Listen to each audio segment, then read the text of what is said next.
Okay, we'll chant Omkara.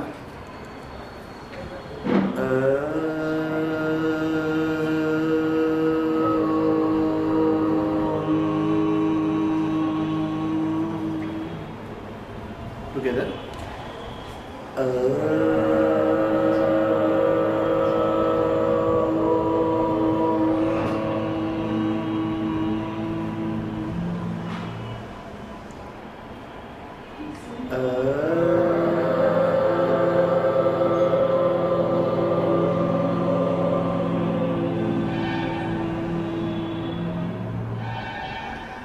Om Namo Bhagavate Vasudevaya.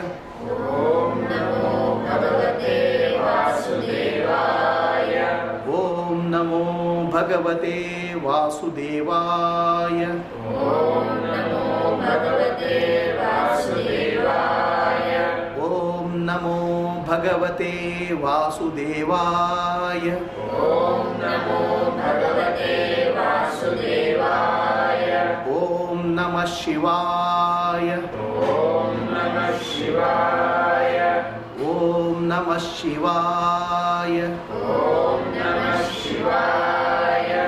Om Namah Shivaya. Om Namah Shivaya.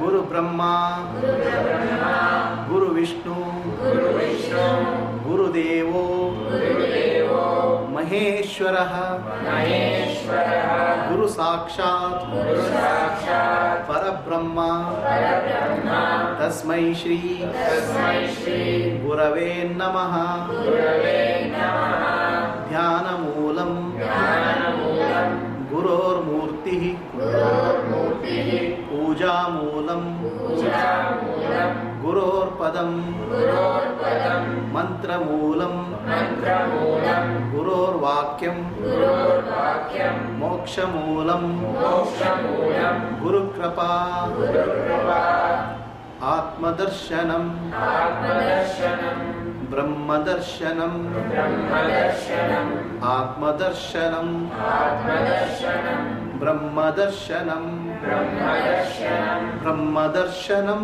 Brahmadarshanam, Satyadarshanam, Satyadarshanam, Satyadarshanam, Satyadarshanam, Harihi Om, Harihi Om, Shri Gurubhyo Namaha, Shri Gurubhyo Namaha, Harihi Om. Harihi Om.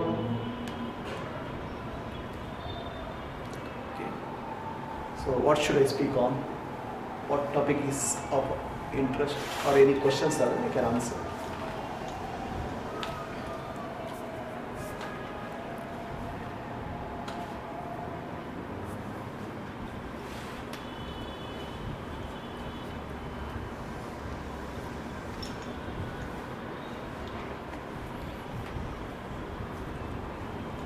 So, what topic should you want to talk?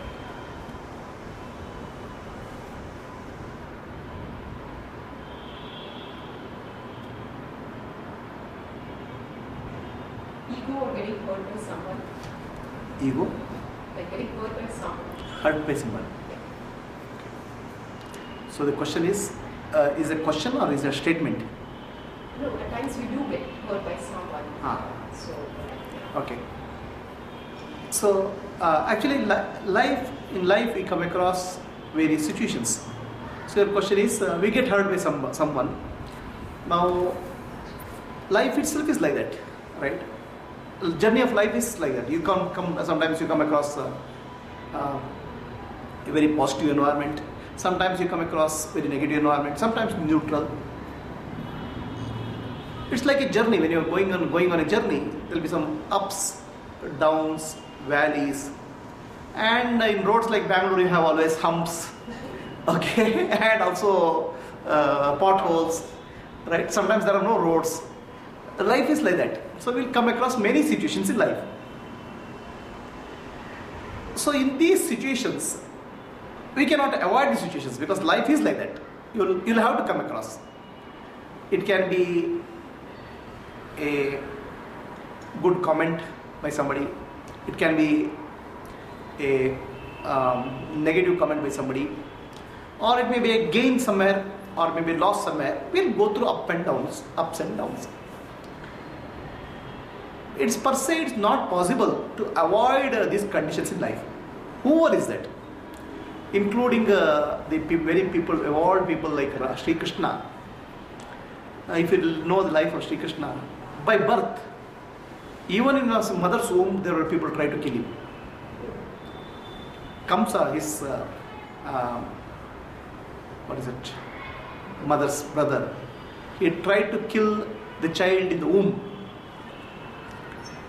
And even when the baby is 6 months, 6 weeks, 6 days, 5 days, there is always an murder attempt on the child. And throughout the journey, throughout life, Krishna himself faced so many political situations, because he was at that time, politics in India was very volatile. There were people trying to kill him, there were defamation, all those things were there, right? So one thing is certain, that adverse condition in life nobody can avoid. Now the question is, even in these adverse conditions, can we be stable? So this is what is enlightenment about. Okay, enlightenment means that, nothing else. Whatever conditions in life, irrespective of conditions in life, can I be peaceful? Can I be loving? Can I be compassionate? Can I be useful in any adverse condition or a favorable condition? The conditions don't matter, my inner state matters. So if this is what is called enlightenment, this is what is called liberation, mukti. Mukti means, we have a lot of different connotations. Mukti means freedom. So freedom, what type of freedom is this? This freedom from the house, freedom from the wife, freedom from the society? No, it's none of this. It's not about external condition. It is freedom from the turbulence of the mind. The mind itself goes through turbulence. So, is there a way to overcome this? Is there a way of life possible, so that in such a way that we live, irrespective of conditions life, we have a beautiful inner life and a possibly good outer life? That's why the best symbol of enlightenment is lotus. The lotus flower. You might have seen that lotus flower in the hands of all gods. It's not just a flower actually, it is a symbol of enlightenment. The lotus represents a flower which is the plant which is born in mud, grows up in water and flowers with the sunlight. So this is taken as symbol of enlightenment in Indian spirituality. That's why you say lotus feet of the master. Okay, as if master has some lotus feet, he doesn't have a chappal or shoes. Lotus is a symbolic representation of enlightenment. Lotus is born in mud, but it has no qualities of mud. It has entirely different qualities compared to mud. It grows up in water, but not a drop of water sticks to the lotus. It opens up with sunlight. Sunlight represents wisdom. Okay. So, can we have a life like lotus? Mud is actually our conditions of birth. Somebody is born in a good family, somebody is born in a poor family, somebody is born in a very evolved family, somebody is born in a terrible family, somebody is born in a disrupted family. It's mud. Water represents the society, different conditions of society, and sunlight represents the wisdom. So can you open up to sunlight in spite of being born in such a condition and living in the environment? Can we be born? So what it means is to be in the world but not be of it. We should be in the world, but we should not be made up of the world. We should be a different quality. So this is what's called enlightenment. If you look at what happens to our life is when we interact with any circumstance, any conditions in life, that condition leaves the impression in our mind. Anything. A good will leave a good impression, a bad will leave a bad impression. So, even though we are in the world, when we are in the world, the effect of the world starts accumulating inside us. Right? World starts gradually getting into us. And this is what's called karma. The world getting into us, seeping into our mind, seeping into consciousness.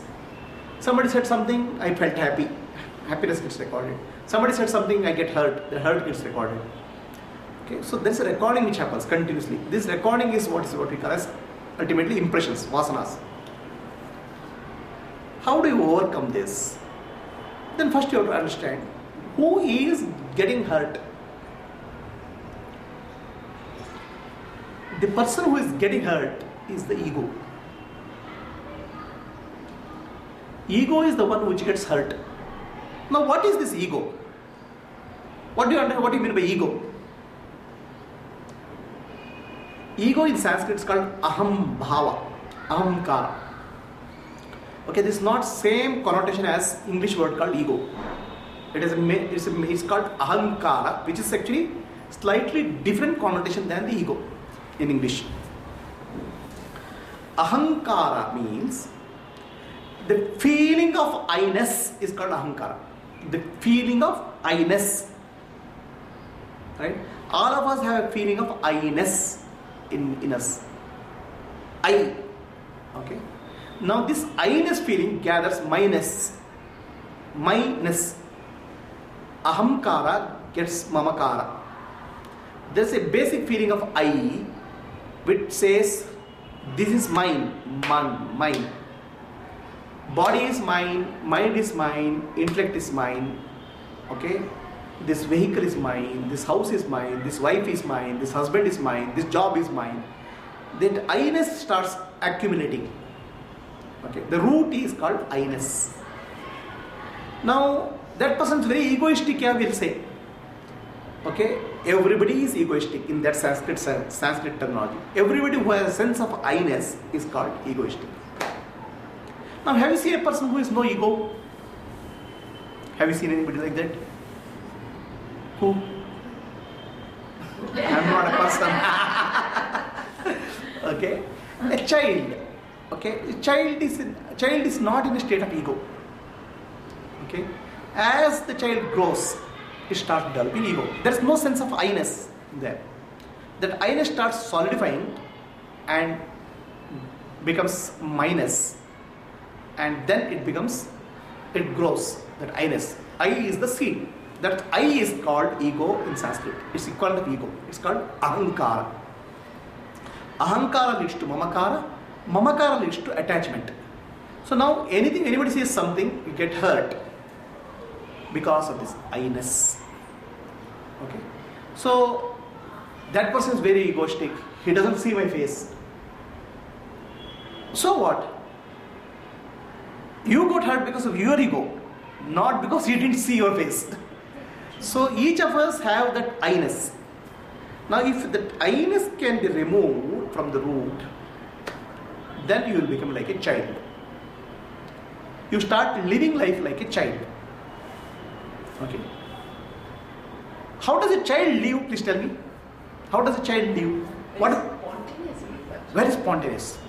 The difference between you and child is spontaneity. What is spontaneity?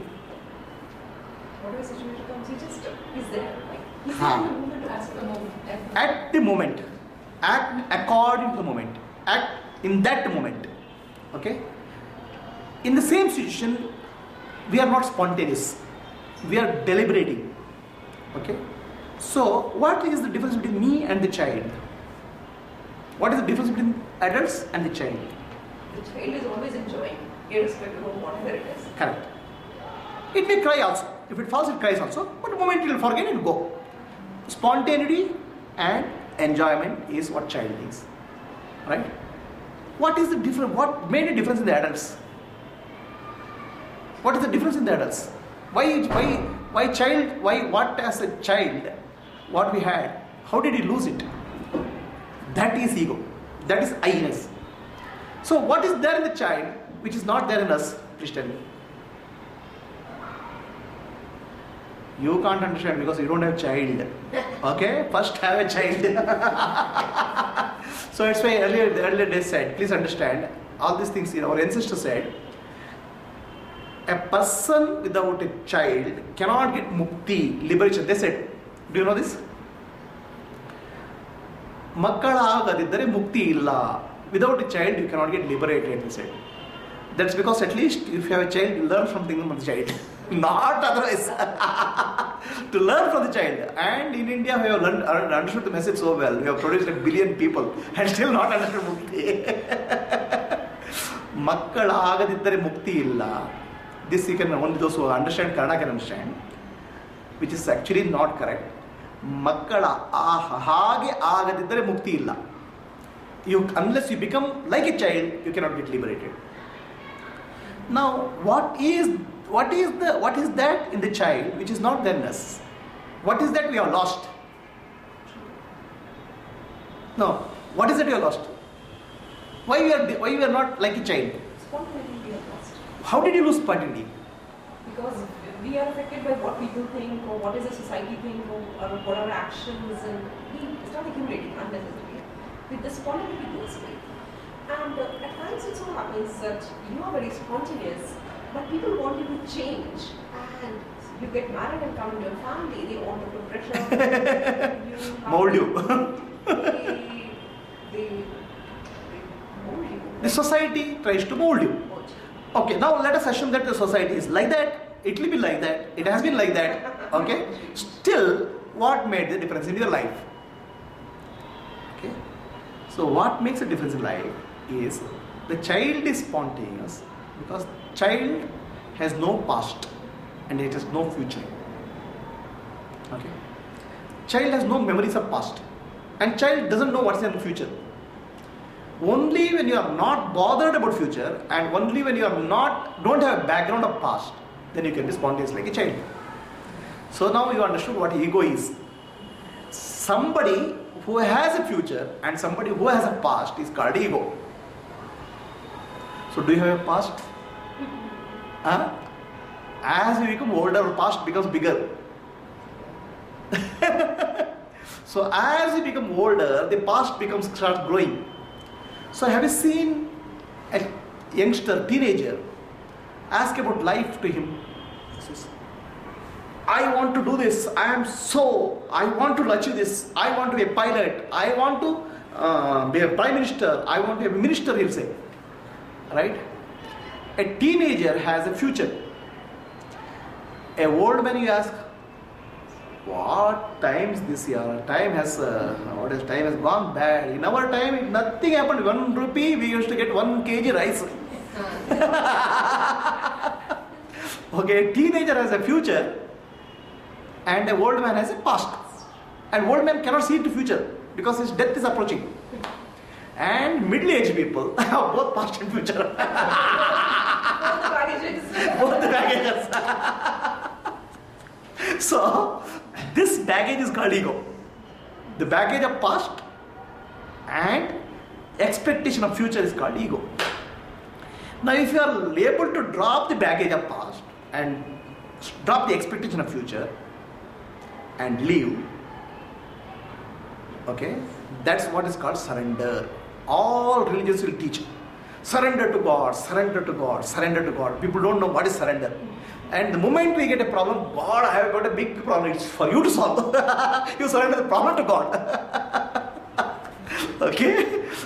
Surrender is not about that. Surrender is drop your past, drop your future. Live entirely in the present moment. That's what is called surrender. So if you live entirely in the present moment, there is no ego place for ego. Okay? So can you live entirely in the present moment with the given society what it is, given surrounding what it is? Is it possible to live entirely in the present moment? Yeah, it is. So the moment you live entirely in the present moment, then you are like a child. When you are like a child, you are enlightened. Okay? So, this ego is a sense of I-ness. The child has no I-ness. The I-ness in you disappears the moment you are totally in the present moment. Okay? That's why there are moments in our life when we are listening to music or bhajans, okay, or probably a good program where there is no botheration of past, botheration is not there, future is not there, that we get immersed in that. That moment that I disappears. Okay? And you start feeling so joyful, so happy, because you are completely in the present moment. You are not past, not future. But come out of the music hall, there's husband, there's wife, there's in-laws, okay, and then boss, okay, suddenly all of them will appear. Right? So the first key is to live in the present moment. The second thing which you have to understand is this I is a problem. I has a problem called minus. I has my body, my mind, my intellect. So the problem can be solved in two ways. If you say I-ness, what is the I have, is not small I. I have a body, I have a mind, I have an intellect, not small I. My I is big, then there's no problem, nobody will hurt you. A person with a big ego will get less, it's very difficult to get hurt, he will become thick-skinned. Okay? A person with small ego will get hurt. If you have a very big ego, no hurt possible. Right? You will hurt yourself. Now talk to these politicians. Okay? The moment you talk, you will get hurt. I'm not speaking of that ego. If your I-ness is able to encompass the whole world becomes I. Whole world becomes a part of my. Then the problem is not there. Okay? Or the other solution is, there is no I. There's also no problem. A zero or infinity. In between is the problem. If no I is there is no problem. Okay? If it becomes infinite, then also there is no problem. Right? In between 0.1, 0.2, 0.3, 0.4, 0.5, 0.6, 0.7, 0.99 also is a problem. You understand what I'm saying? So, ego is a problem if it is not zero or not infinity. In between, even I have ego, I am the king, I am the ruler of the world, still it's limited. Because still is finite, it's not infinity. He will also get hurt. Okay? So, if your ego is able to expand and encompass the entire world or entire universe possibly, then you are free. Or your ego, I disappears so that it doesn't bother you, that also is fine. Okay? So, if your I increases and occupies the entire universe, then it's called Brahmadnana, realization of the Brahman, God realization. The realization of God is not God standing in front of you. You realize that entire universe is God. That I in me is a part of that infinity. Okay? I am a part of the infinite. I am a part of that infinite divinity. I am a child of that infinity. If you realize that, then there is no problem. This is called bhakti, devotion. Your I expands and becomes a part of the infinity. Otherwise, your I is a part of the finite, body and mind and intellect. So that is called God realization. Okay? This is one situation. The other situation is I is dropped. This is called nirvana. What Buddha says, nirvana. There is no I.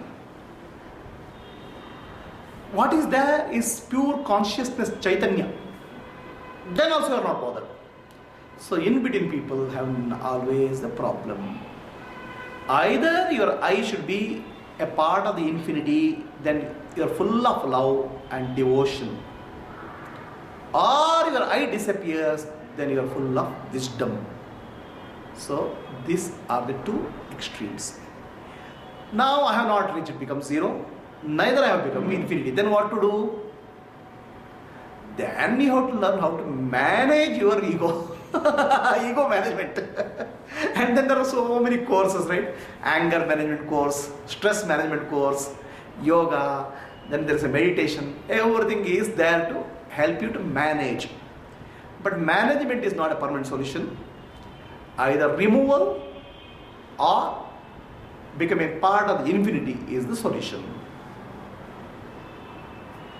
So, any questions?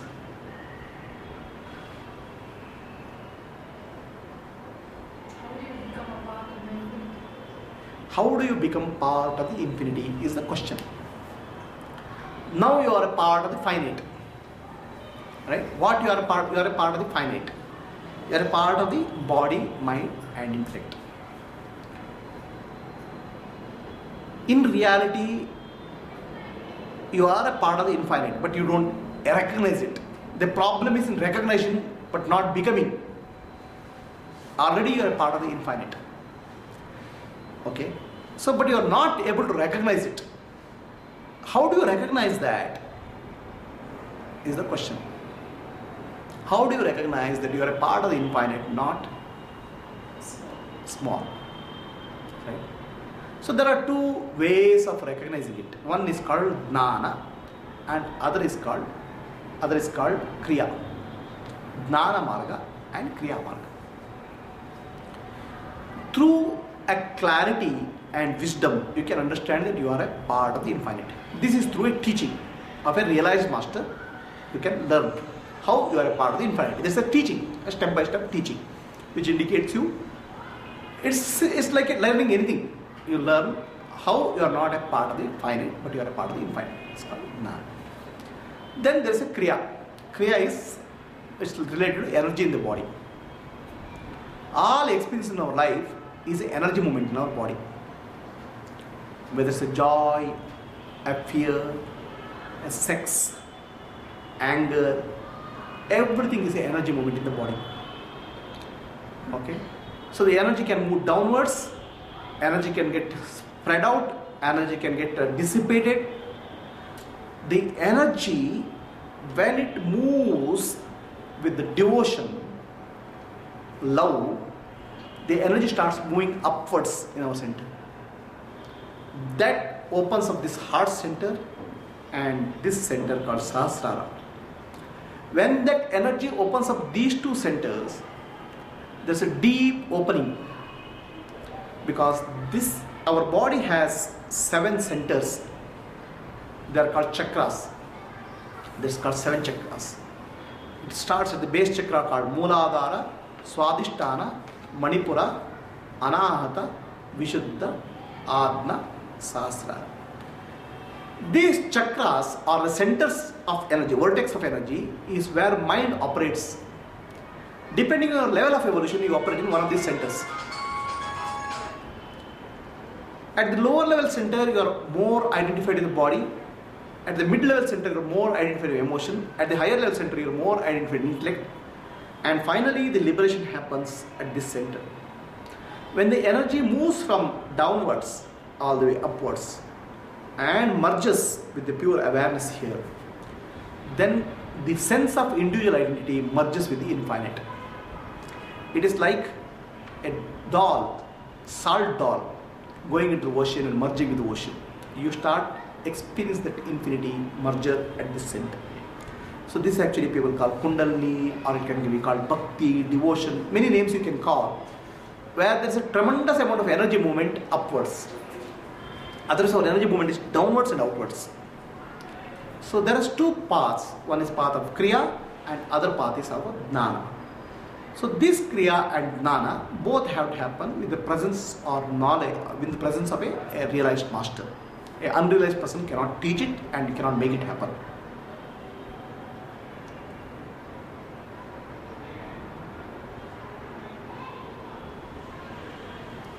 Did I answer your question? Right? One is wisdom. Okay? Understand.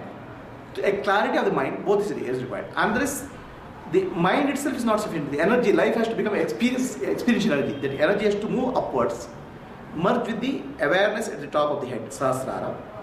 There, what you call experiences that oneness.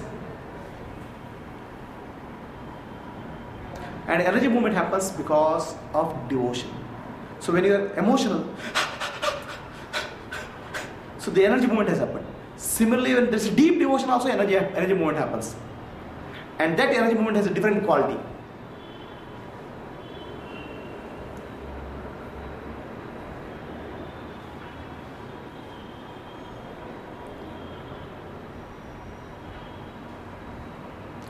And that is experience the infinity.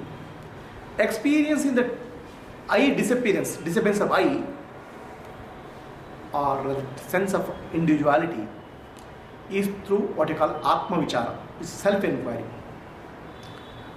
The self-inquiry involves inquiring into the root of your existence. Who am I? So learned from a proper realized master, the self-inquiry will lead to dropping of that sense of I, Ahamkar. Then you will experience that you are not a body, mind or intellect. You are pure consciousness, Chaitanya. I am not a body, mind or intellect, but I am pure awareness. This experience will live.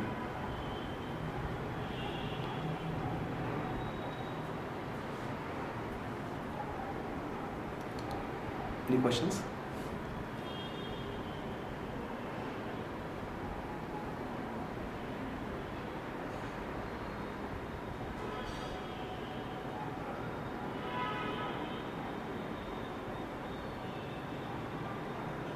In either experience, the mind will become deeply silent.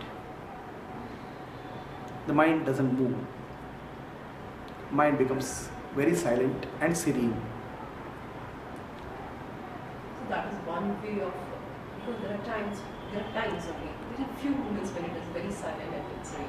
So that is the time when we see, most of the time it will be very turbulent, or it is with the people or whatever it is. Right. A few seconds, a few minutes when it is very silent. Yes. So the question is, life has moments of silence, once in a while, right? So now these moments of silence happen to us. Now can we make these moments of silence happen to us rather than happen to us, or can we choose to make it happen in our life? So this, if you choose, this is called path of spiritual journey, where I am making my life peaceful by my choice, not by happening. Okay.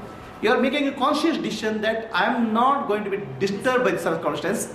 I want to make a life of peace, love, wisdom and compassion. It is my choice. It's not an accident which happens to me once in a while. This is what is called spiritual journey. Other people have a lot of wrong understanding of spiritual journey. This is what spiritual journey is about. Okay. So now, if you want to be on this path of spiritual journey, you have to understand how the body-mind complex behaves. There's a science actually. It's not a magic. It's a proper understanding.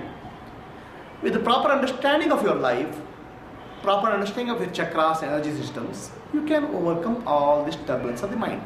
There's nothing complex about it.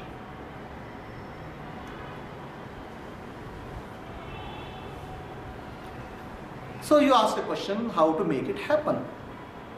So this actually I have always put a 6S, a formula called 6S, S. First is actually what you call Sadguru, a realized master. A spiritual journey evolution will start only when you have a realized master. Okay. A realized master's presence, talks, wisdom brings a lot of peace to us. Sadguru. Then there is something called Satsanga. There is a group of people required who are like-minded, because most of us time we are actually seek company. The company of people who want enlightenment, who want liberation. Together we spend some time. That's called Satsanga. Sadguru, Satsanga. Then other aspect of this Shastra or scriptures. There are many types of scriptures are there. There are scriptures which speak of only enlightenment and liberation, mukti. There are other scriptures also. Okay, they are all depending on your level of evolution. There are so many scriptures. the highest level of scriptures only speak of enlightenment and liberation. So understanding, contemplating on that, understanding and contemplating on the life of people who have realized, getting inspired by people who are realized, is the way, Sat Shastra. Sadguru Satsanga Shastra. Then comes Seva, service. Our life is full of meva. Meva means eating. From eating we have to become Seva. We have to learn how to give, how to serve. Seva. Then there is sadhana. Sadhana is spiritual practice. Whatever kind of sadhana which your master has prescribed, whether it's related to breathing or meditation or japa or a combination of these, is sadhana. Then finally, what you call Sharanagati. Sharanagati, I said, what is the Sharanagati? Surrender means what? Totally living the present moment. Surrender doesn't mean the moment a problem comes, come and dump at the feet of the God. You handle it. I don't know. Please understand, even though Krishna, who is a very, very evolved person, or Paramatma himself as the charioteer, it is ultimately Arjuna who had to fight the war. Okay? But Arjuna fought the war in a mode of surrender. That is the important. People don't understand this. Okay? I had a friend of mine who was going through a lot of problems in business. He tried everything and business was failing. Then one day he said, I am relieved. Why? I surrendered all my problems to God. Now He will take care. So, surrender means living in the present moment, acting in the present moment, without the burden of past, without the burden of future. So, these 6 S are important. Sadguru, Satsanga, Seva, Sadhana, Shastra and Sharanagati. If these 6 are there, then the 7th one, S, will come. That's called Sakshatkara or realization.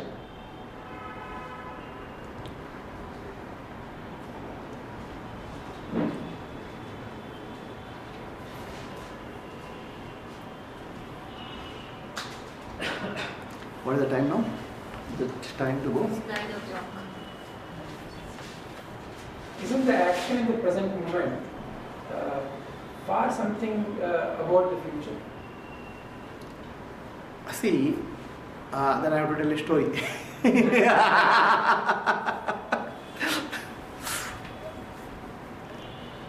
In Japan, there was these guys called samurais are there.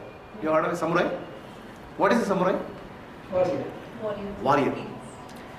A fighter, sword fighter. And he was a very famous samurai. Okay. He was a gold medalist in Japan. That means he has defeated all other samurais.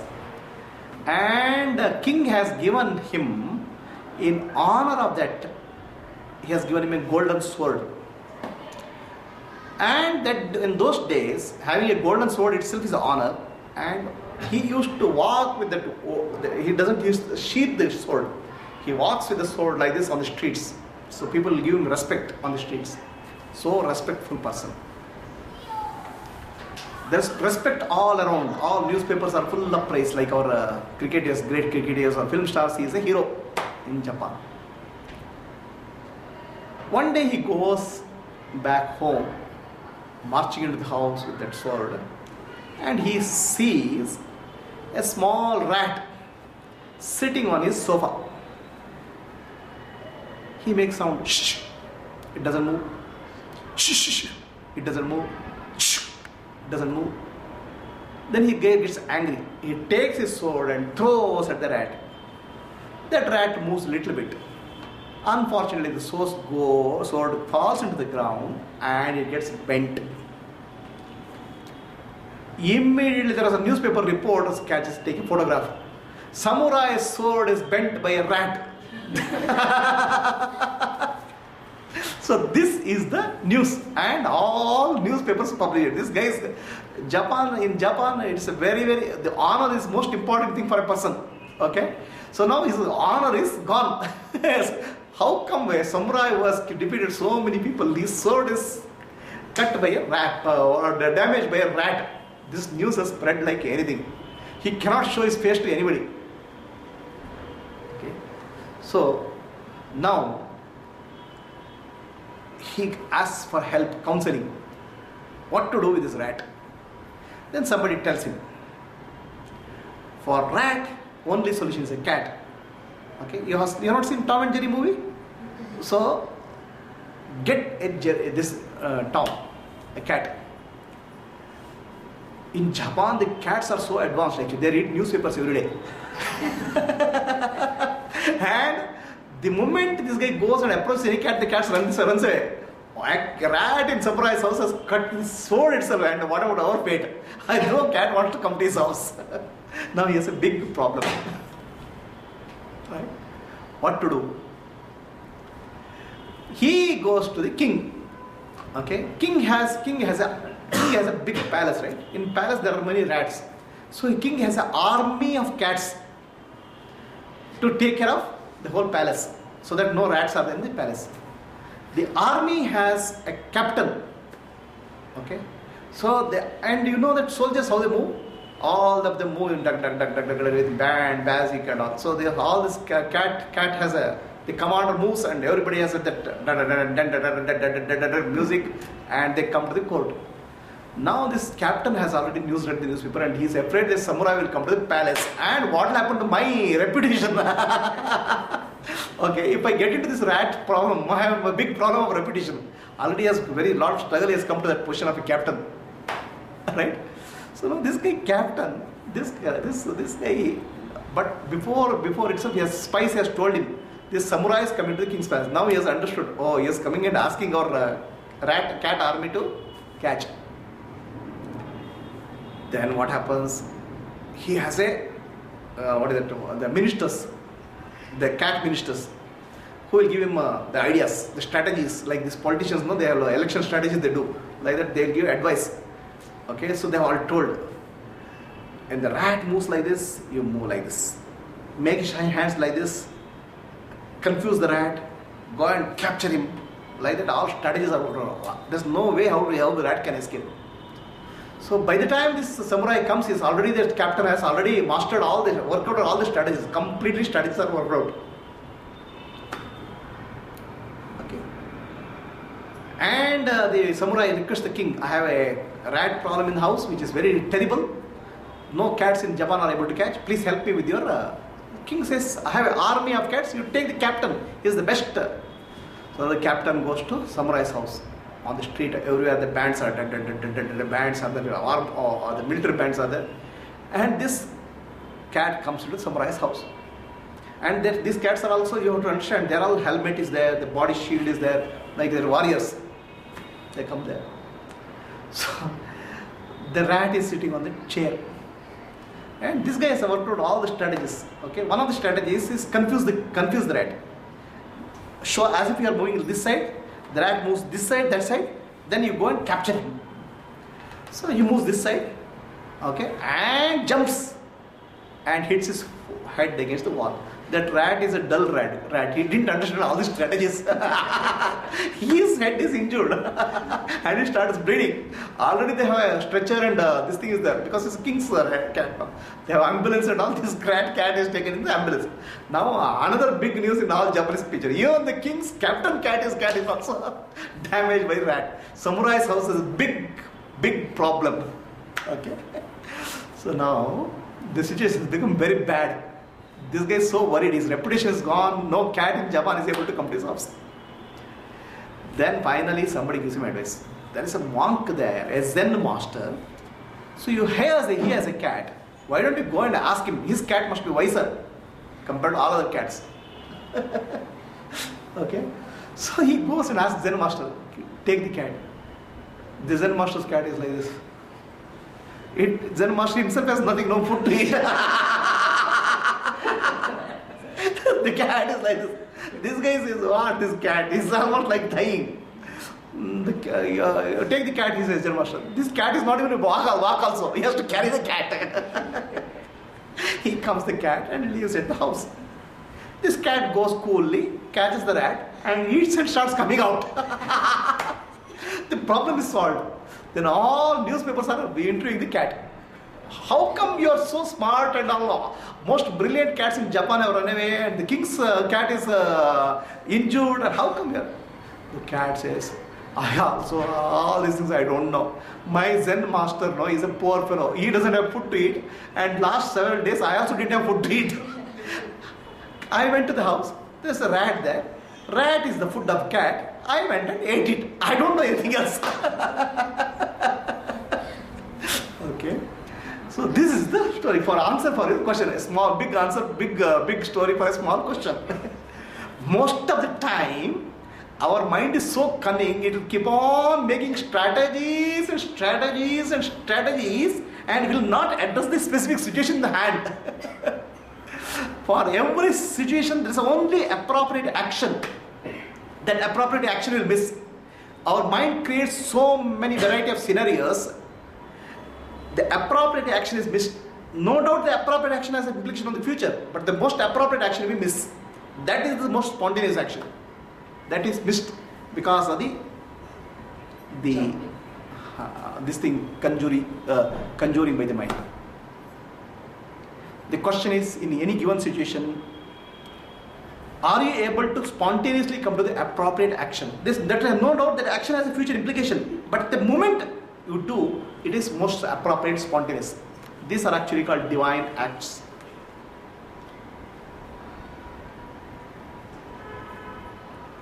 Otherwise, our mind is always in the future. It strategizes. Okay, it comes to the multiple scenarios and address this problem on hand. There's nothing wrong in that. But what happens is, the most beautiful and elegant answer comes spontaneously. That you have missed out. That is what children are. Their actions are spontaneous and so beautiful. Beautiful.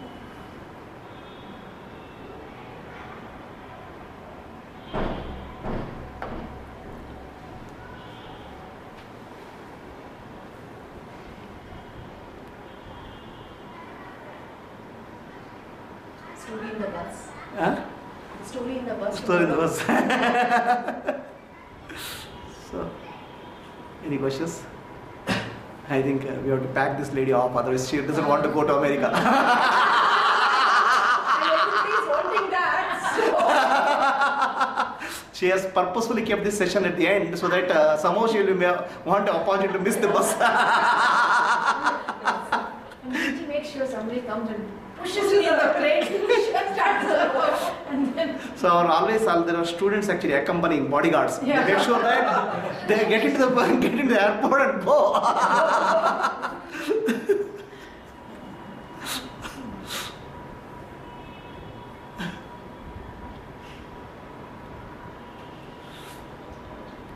So we'll meditate for some time and close for the day.